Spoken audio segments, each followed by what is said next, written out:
I don't want to say any of the riders are content, but dealing with Dylan, he's a multi-time champion, so he expects to win.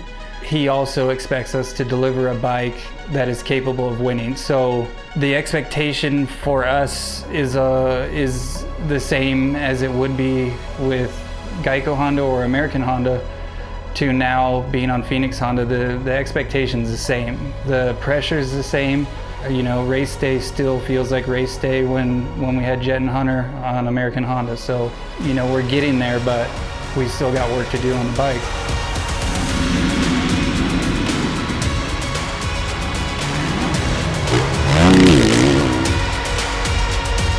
And we all had that glimpse of, if he didn't have that mistake in the moto, we could have been on the podium. So that's where we need to be.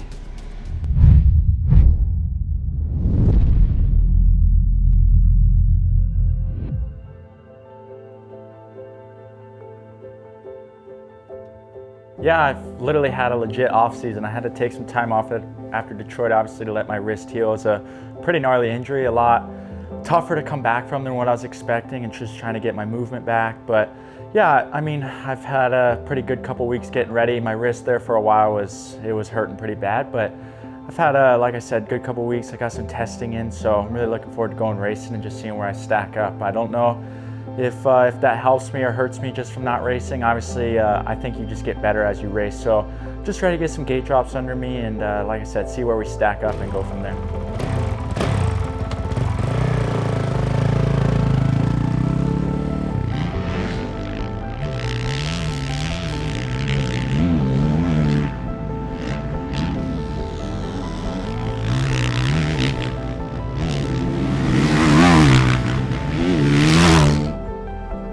Yeah, this year it's going to be a lot of learning for me. I've never raced a full series of Pro Motocross, so honestly, I'm just looking forward to the challenge, and for me that's just exciting. As well as, I'm racing 450 class. I'm in the big leagues. It's with the best of the best, and it's with guys I've looked up to since I was a young kid, like Anderson and Ken Rocks and Eli Tomac, even though they're injured right now, but they'll obviously be back racing. So it's just exciting for me, and you just learn so much when you race. So yeah, really looking forward to that, and I have 2 goals for the summer, and that's have speed and drain the tank each moto.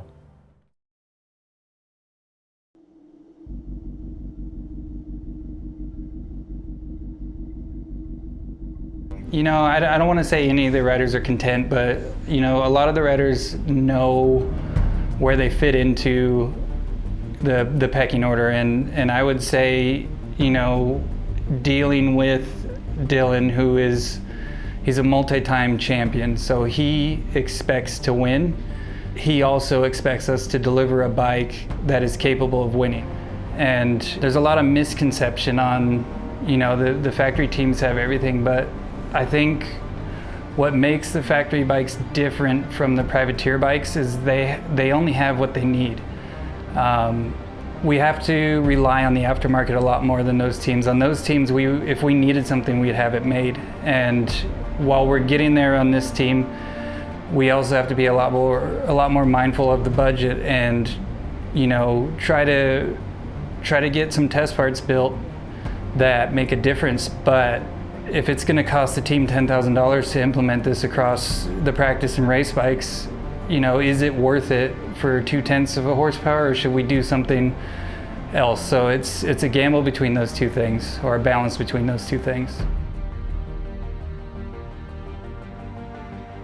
Yeah, it's hard not to think it's a step down. Phoenix Honda production-based bike privateer team versus his factory Yamaha that he was basically third at most races last year, right? And now you have the 250 national champion moving up and Justin Cooper. So I don't look for him to reach the same level. I just don't. He'll be good, top 5 guy, which is really respectable on a privateer team. And he'll be in the mix here and there, but is he going to be as good? No way. I would take any bet on that.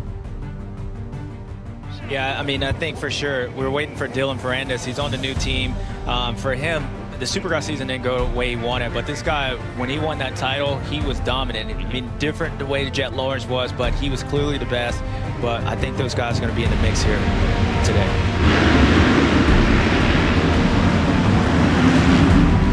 Looks like P5 or 6.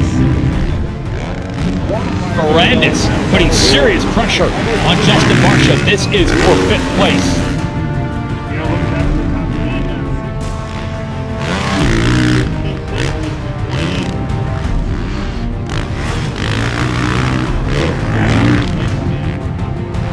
And we'll do a little race recap. Got some awards.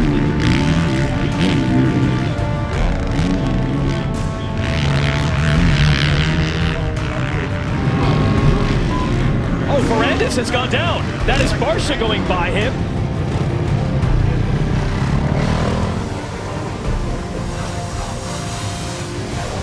So bad. Huh? That sucked so bad. It was looking like it was going to end like something we could build off of. Yeah, I know. Like, that's what I mean. I know. I don't know. It's like egging it on. I feel like because I'm like he's 2 seconds a lap faster, but I'd have rather been going the same pace and finish 4th and 2 seconds a lap faster, and here we are, P7.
Good with that tell you when business?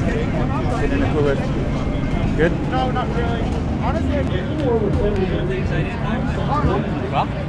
Well, Dylan Ferrandis, first race on the Honda, new team.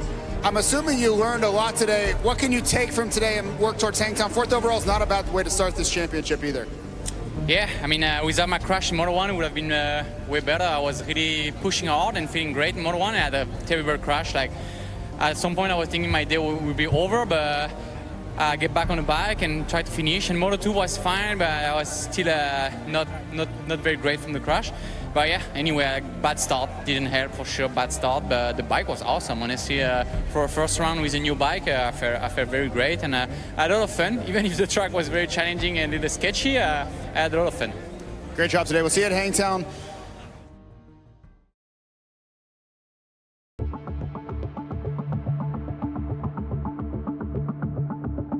So Paula's in the books, first round's done. We are back at Paula testing. Just weekend takeaways for Dylan. We're a little bit down on power, so we need to make improvements there. Mainly on the starts. I think he's okay on the track. I know he wants a little bit more coming out of corners. So we're walking a line with that. We've tried some cams and he said it's been too aggressive coming out of corners, so right now our cam's actually quite peaky, and that's helping him. He's a little bit mellower off the bottom, and then when he gets it straight, he can go for it. So just trying to find a balance. Seems like I need to chip away a little bit at that top end and bring it a little bit further down. But today the primary focus is starts. Clearly the 2 Honda boys have that under control, so you know, being with our relationship with Honda and we're on a Honda, I feel like we should be able to be there too. So that's one of the primary goals for today. A couple other small adjustments, just some bump action, but primarily working on starts.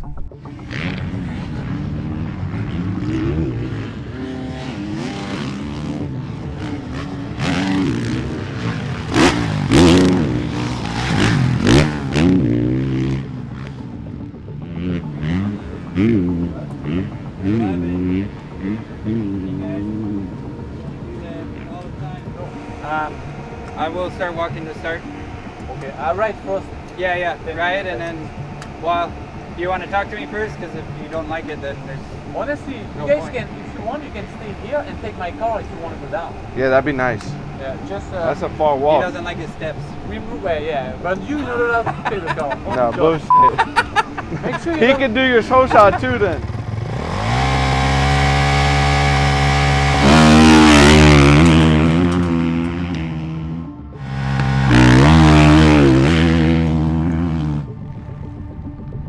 He's getting all off balance.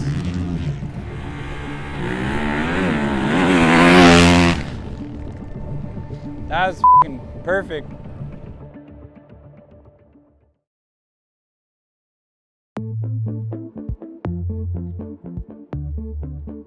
We all kind of felt like we were in a good spot coming from Paula, you know, with the fourth, you know, and then we had a good week of him riding out in California and testing all week and come up with a new suspension setting that really didn't pan out.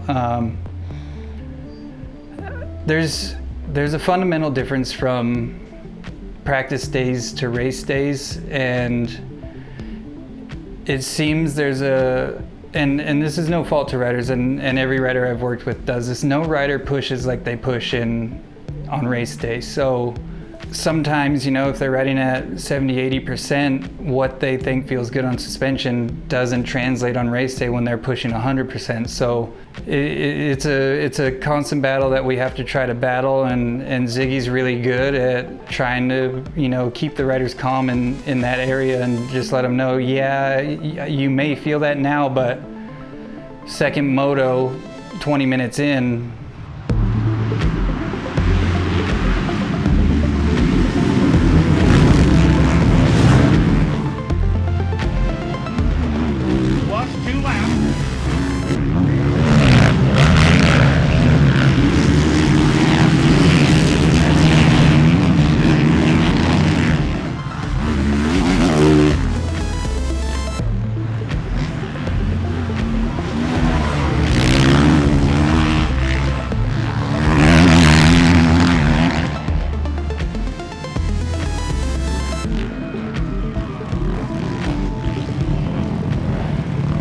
You look like you that what you were talking about though.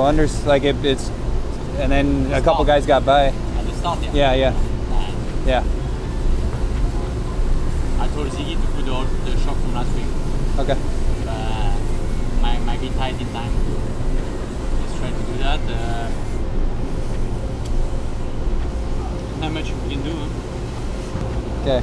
Well, we're still working on it, so just got to get through the next couple races, and then hopefully we can unload the next round.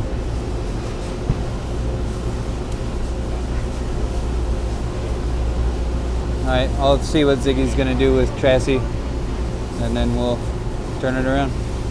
Thank you. Yep.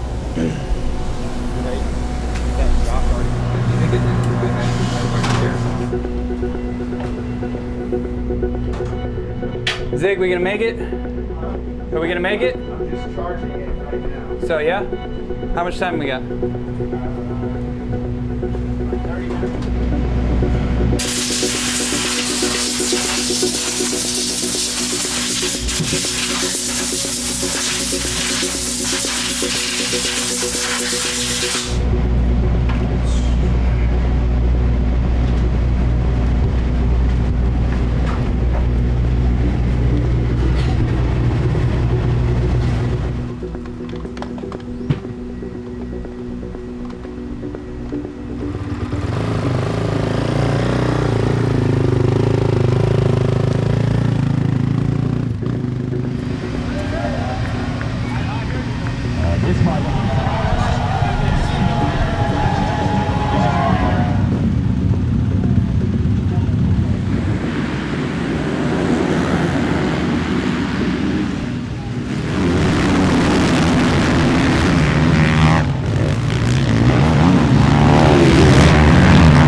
What happened? Check the rear brake.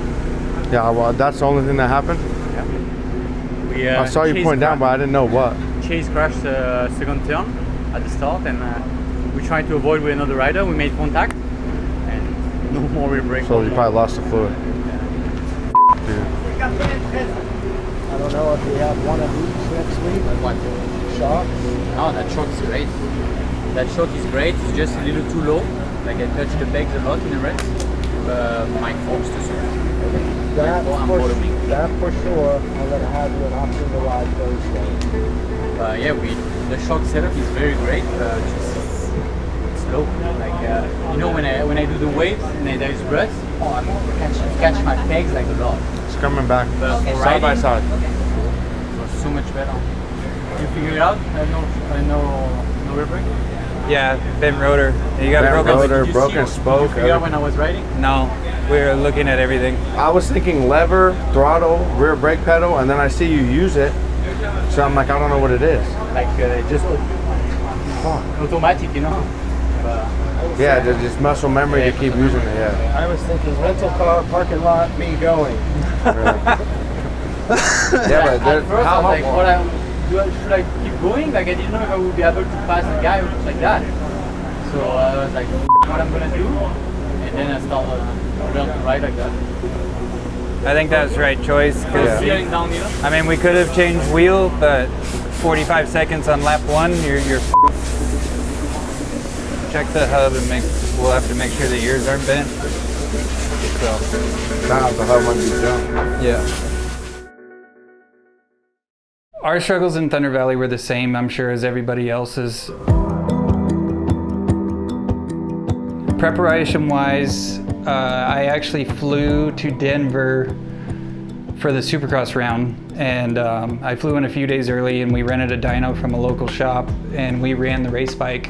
And I just worked on the trim tables, trying to dial it in for the barometric pressure and the altitude. So we basically just took those maps that or at least the trim factors that I came up with in Denver, and we put them in.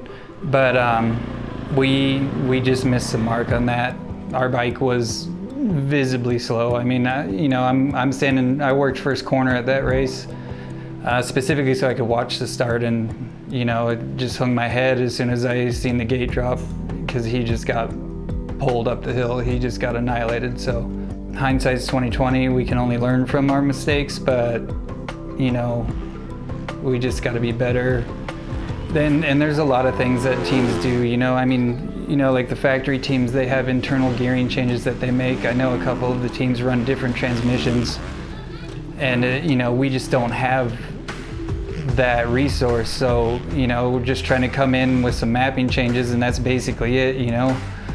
But you know, hindsight being 2020, you know, we should have upped compression. We should have, you know, maybe advanced the cam a little bit. Just there's a lot of things we could have done now that I look at it.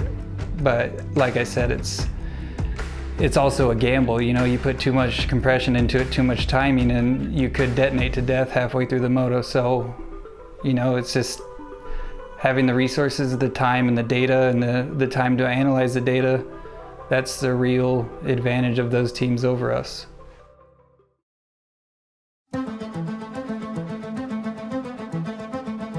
Coming into High Point, that's when Dylan started getting frustrated with our lack of power, and he also started being vocal about it to the media. So I think that's when the media first picked up on it. From the team's standpoint, since the first round or two, my plan was to go to North Carolina and spend the week dynoing during the weekend off, the first weekend off. So, you know, I just was, my thing with Dylan is I would just tell him this, like, we're gonna get there, just get through this last round, give me some time. I need the time back at the shop with working with Dasa and Lonnie, our engine builder. And we just needed the time to sort through the parts again and come up with the best package.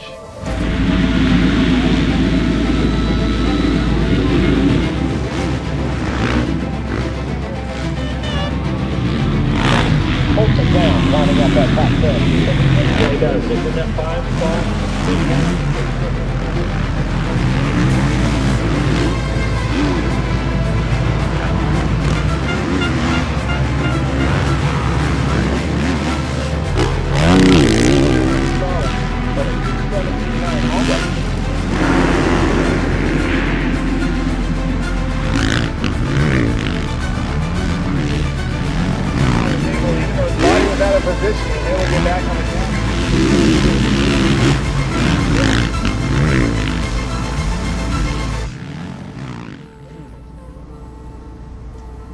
feel like the start, the jump was good, and then what? We just got dragged on. F***ing Christ.